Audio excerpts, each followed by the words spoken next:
মেঘ জমে চারপাশ একেবারে কালো অন্ধকারে ঢেকে গেছে। সেই অন্ধকারের মাঝেই গ্রামের মোড়ে নতুন করে উঠেছে এক তেলে ভাজার দোকান। দোকানদারের নাম নেপাল পাল। সাদা ধুতি আর ঝকঝকে ফতুয়া গায়ে, মুখে সবসময় এক মায়াবী হাসি লেগে থাকে তার। সময় তখন আনুমানিক রাত 10টা। দোকান একেবারে ফাঁকা। দিনের কোলাহল অনেক আগেই শেষ হয়েছে। যতগুলো তেলে ভাজা নেপাল বানিয়েছিল সবই প্রায় শেষ হয়ে এসেছে। এখন দোকান গুটিয়ে বাড়ি ফেরার সময় হয়েছে।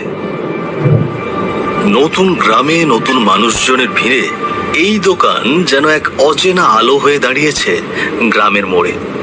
আকাশটা দেখি একেবারে কালো মেঘে ঢাকছে। আজকেও বেচা কেনা প্রায় মিটেই গেল। এখন দোকানটা গুটিয়ে ফেরাই ভালো হবে, রাতটাও বেশ ঘনিয়ে এসেছে। ইতিমধ্যে নেপাল দোকানের জিনিসপত্র গোছাতে ব্যস্ত, ভাবছে এখন বাড়ি ফিরবে। ঠিক সেই সময় হঠাৎ আকাশ কালো মেঘে ঢেকে গিয়ে ভেতর থেকে গুরুম গুরুম করে বজ্রপাতের শব্দ শোনা গেল। মুহূর্তের মধ্যে চারিদিক অস্থির হয়ে উঠল। প্রচন্ড বেগে হাওয়া বইতে শুরু করলো।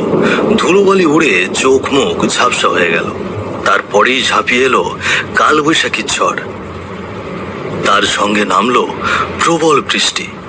এমন বড় বড় ফোঁটা মাটিতে আছড়ে পড়ছিল যে এক নিমিষে দোকানের সামনের পথঘাট চারপাশ সব ভিজে থই থই হয়ে গেল। কি কাণ্ড! এ যে কালবৈশাখী ঝড় নেমে এসেছে। এমন ঝড়ের মধ্যে তো বাড়ি যাওয়াই সম্ভব নয়। বাড়ির পথ তো অনেক দূরে, বাঁশঝাড় পার করতে হবে, তারপর জঙ্গল পেরোতে হবে। হায় ভগবান, এ কি বিপদে পড়ে গেলাম! এখন কি করব? ঝড় বৃষ্টি শুরু হওয়াতেই নেপাল একদম দুশ্চিন্তায় পড়ে গেল। তার বাড়ি এ গ্রামের একদম শেষ মাথায়। হতাশ মুখে সে দোকানে একা নিশ্চুপ হয়ে দাঁড়িয়ে রইল। এমন সময় হঠাৎ করে দোকানে থাকা লণ্ঠনের বাতিটি দুলতে দুলতে নিভে গেল। হায় ভগবান, এই কি হলো! লণ্ঠনের বাতিটাও নিভে গেল। আমি তো ঠিক মতোই কেরোসিন ভরেছি, অথচ এত দ্রুত কেন শেষ হয়ে গেল কিছুতেই বুঝতে পারছি না। কি করে হলো? দোকানটির চারপাশ একদম অন্ধকারে ঢেকে গেছে। চারিদিকে শুধুই ঝড় বৃষ্টির তীব্র শব্দ আর নেপালের হতাশ মুখ ছাড়া যেন আর কিছুই নেই। ঠিক সেই মুহূর্তে হঠাৎ নেপালের নজরে আসে দোকানের সামনে কেউ হেঁটে আসছে।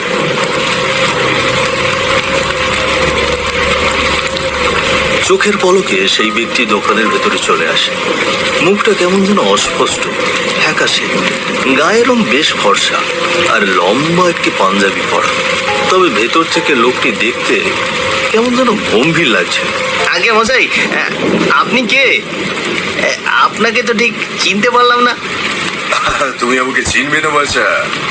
তুমি তো গ্রামে নতুন, তবে তোমাকে আমি চিনি। শুনেছি তোমার নাকি তেলে ভাজা বেশ সুস্বাদু হয়। আজ তো দেখছি সব শেষ, কিন্তু একদিন নিশ্চয়ই খাবো। হ্যাঁ, নিশ্চয়ই এসে খাবেন। তবে এত রাতে কোথা থেকে ফিরছেন মশাই? আমি এই শহর থেকে ফিরছিলাম, তা তোমার দোকান খোলা দেখে এসে পড়লাম। তুমি বুঝি ঝড়ে আটকে গিয়েছো? রাত তো বেশ হয়েছে। এত রাতে গ্রামের বাইরে থাকা একদম ঠিক নয়। তুমি বরং আমার বাড়ি চলো। এই সামনেই আমার বাড়ি। আজ থেকে না হয় কাল ভোরে চলে যেও। লোকটির কথা শুনে নেপাল কিছুক্ষণ চুপ করে রইল। সে মনে মনে ভাবতে লাগলো, এই ঝড়ের মধ্যে তো আর বাড়ি পৌঁছানো সম্ভব নয়। তাই লোকটির সঙ্গে যাওয়াটাই উত্তম হবে। তাছাড়া যে আর কোনো উপায় ছিল না। এই যে কিছু বলছো না যে, কি হলো? ভাবছি এই দুর্যোগপূর্ণ রাতে তো আর বাড়ি ফিরতে পারবো না, তাই আপনার সঙ্গে যাওয়াটাই ঠিক হবে। তা বেশ ভালো চিন্তা, চলো তবে।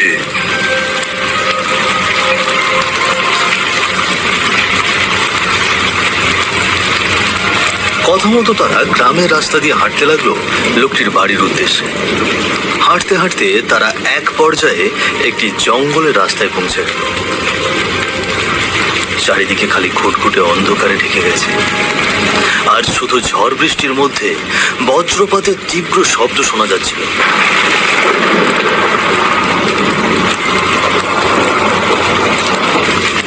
আগে মশাই, আর কত দূর আপনার বাড়ি?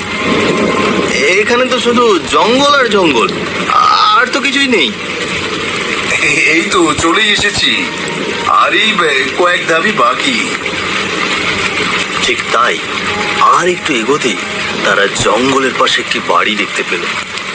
পুরো বাড়িটায় শ্যাওলার আবরণে ঢাকা। ইটের পুরনো দেওয়ালগুলো যেন একদম স্যাঁতস্যাঁতে হয়ে গেছে। তারই মাঝে জঙ্গল থেকে ভেসে আসছিল তীব্র শেয়ালের ডাক। চলতে চলতে তারা বাড়িটির দরজার সামনে এসে পৌঁছল। ও গিন্নি, আরে দরজাটা খোলো, সঙ্গে যে একজন মেহমান এনেছি, জলদি খোলো।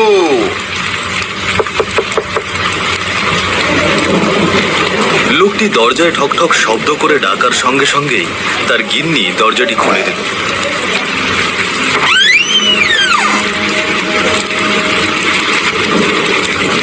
শরীরটা একদম রোগা পাতলা, যেন দীর্ঘদিন কোনো রোগে ভুগছে।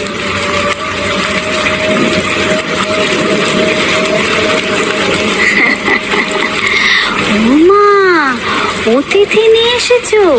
তা বেশ তো, ভেতরে নিয়ে এসো তাড়াতাড়ি। ভেতরে চলো বাছা।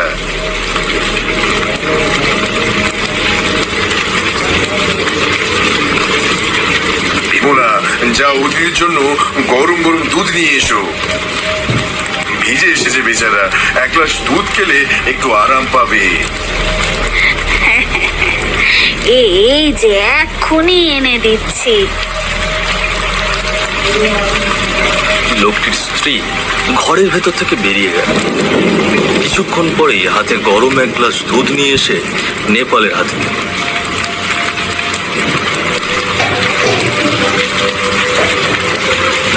আহ মজাই, এসবের আবার কি দরকার ছিল? আরে না না, খাও খাও, তুমি এখন আমার ঘরের অতিথি। লোকটির কথা শুনে হাসি মুখে নেপাল দুধের গ্লাসটি মুখের কাছে তুলে ধরতে যাচ্ছিল। এমন সময় তার চোখে হঠাৎ ধরা পড়ল দুধের রং একেবারে রক্ত লাল হয়ে গেছে। এটা দেখে তার হাত কাঁপতে শুরু করলো। লাল তরলে ভরা গ্লাসটা হাত ফসকে মাটিতে পড়ে গেল। আর ঠিক তখনই ঘটলো আরেকটি অদ্ভুত ব্যাপার। বাইরের গোয়ালে সব গরু হঠাৎ অস্বাভাবিকভাবে চেঁচাতে শুরু করলো।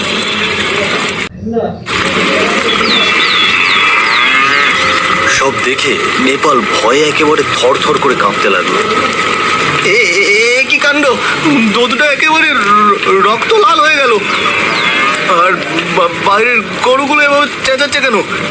কি হচ্ছে সব? কিন্তু নেপালের কথার কোনো উত্তর আর কেউ দিল না।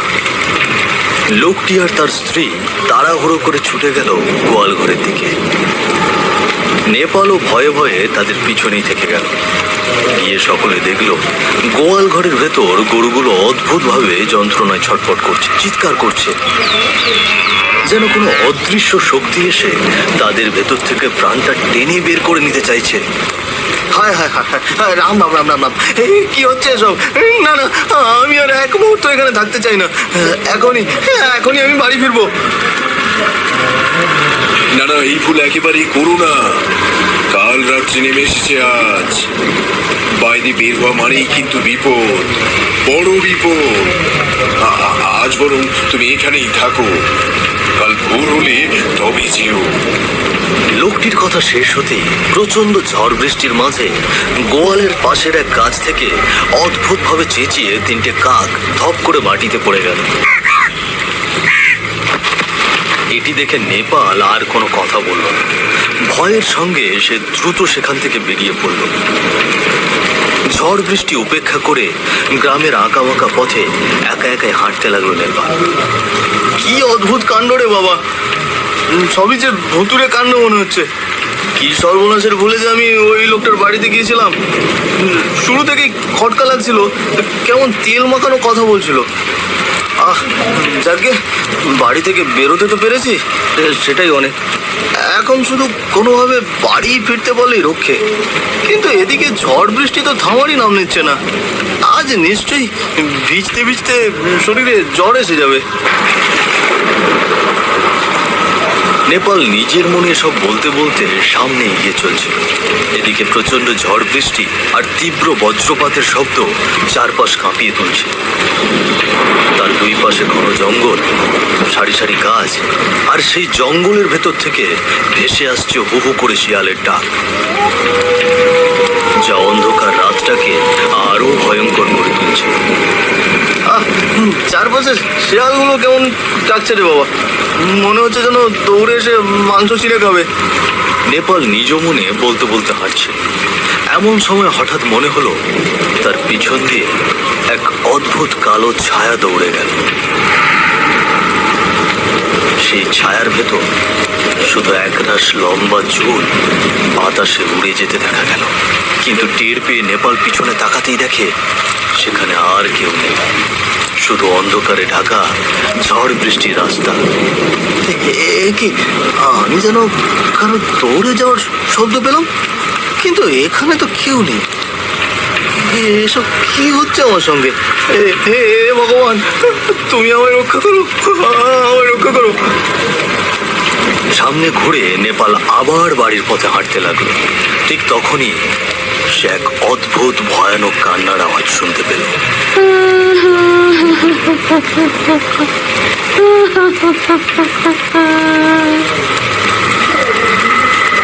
এটি শুনে তার ভয় আরো বেড়ে গেল এবং সে প্রচন্ডভাবে ঘাবড়ে গেল।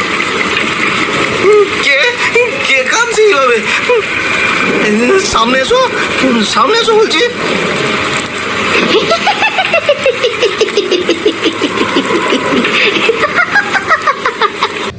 এমন সময় কান্নার শব্দ বদলে তীব্র ভয়ঙ্কর হাসির আওয়াজ চারিদিকে ভাসতে লাগলো। এটি শুনে নেপালের চোখ হঠাৎ একটি গাছের ডালের দিকে গেল। সে দেখল এক ভয়ঙ্কর পেতনি বসে আছে। পুরো শরীর নীলচে, মুখ থেকে জিভ ঝুলছে, চুল ও পা এতই লম্বা যে গাছ থেকে যেন মাটির দিকে ঝুলছে। তার চোখ একদম লাল, আগুনের মতো জ্বলছে। এই দৃশ্য দেখে নেপাল থরথর করে কাঁপতে লাগলো। সে কি করবে কি করবে না কিছুই ভাবতে পারছিল না। ওরে বাবারি, এ যে আস্ত একটা পেতনি। না না, আমাকে এখনই পালাতে হবে, পালাতে হবে। কি বললি তুই? তুই পালাবি? আজ পর্যন্ত আমার কাছে আসা কেউ কখনো পালাতে পারেনি। যে এসেছে তার রক্ত আমি চুষে চুষে খেয়েছি। কে তোকে এখানে এত রাতে আসতে বলেছে? এখন তোর রক্ত আমি চুষে চুষে খাবো। না না, আমাকে মেরো না, আমাকে যেতে দাও। আমি এই গ্রামে নতুন, আর কখনো কোনোদিন এই গ্রামে আসবো না। আমাকে যেতে দাও। চুপ, একদম চুপ, একদম চুপ কর। খিদে খিদে, অনেক খিদে আমার। কতদিন হয়ে গেল তাজা মাংস আমি খাইনি। তাই আজ আমি খাবো, খাবো, এখনই খাবো।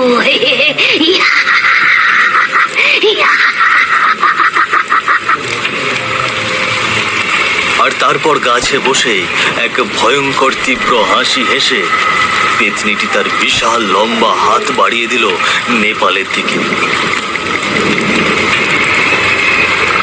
তবে ঠিক তখনই নেপাল একদম ভয়ে আতঙ্কে কাঁপতে কাঁপতে সেখানেই জ্ঞান হারিয়ে পড়ে গেল।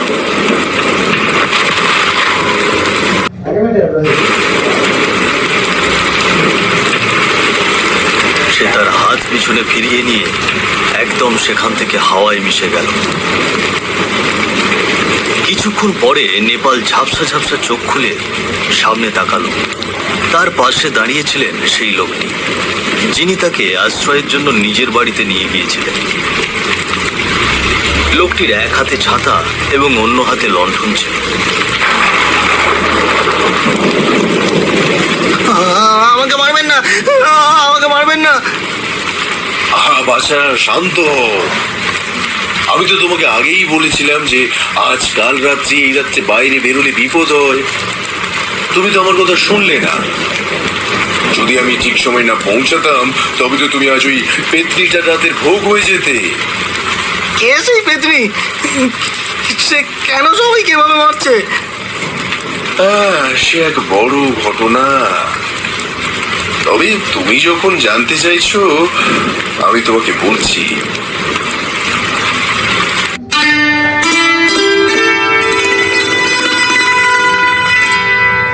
মেয়েটির নাম ছিল নিরুপমা। সে তার বাবা মায়ের অতি আদরে বড় করা এক সুকন্যা ছিল।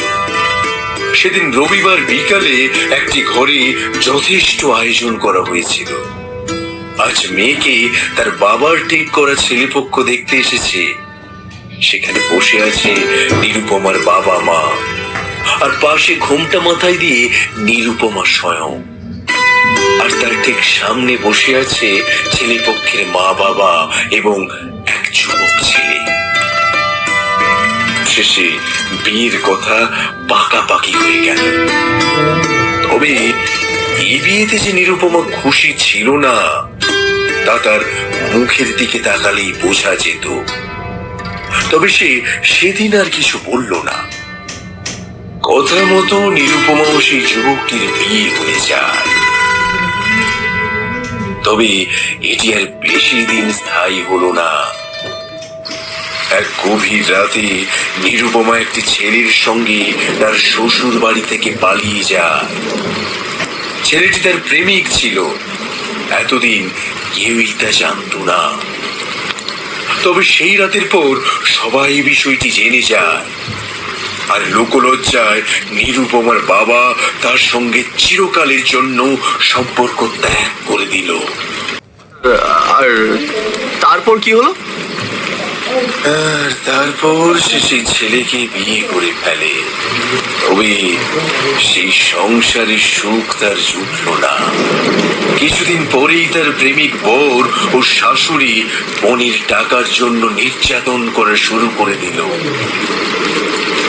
আর এক কাল বৈশাখী ঝড়ের রাতে নির্মম ভাবে তাকে আগুনে পুড়িয়ে মেরে ফেলল তার বড় শাশুড়ি।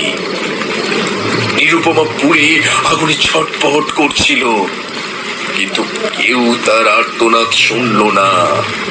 আর এরপর সেই মেয়েটি পেতনি রূপে ফিরে এসে তাদের সকলকে মেরে ফেলে।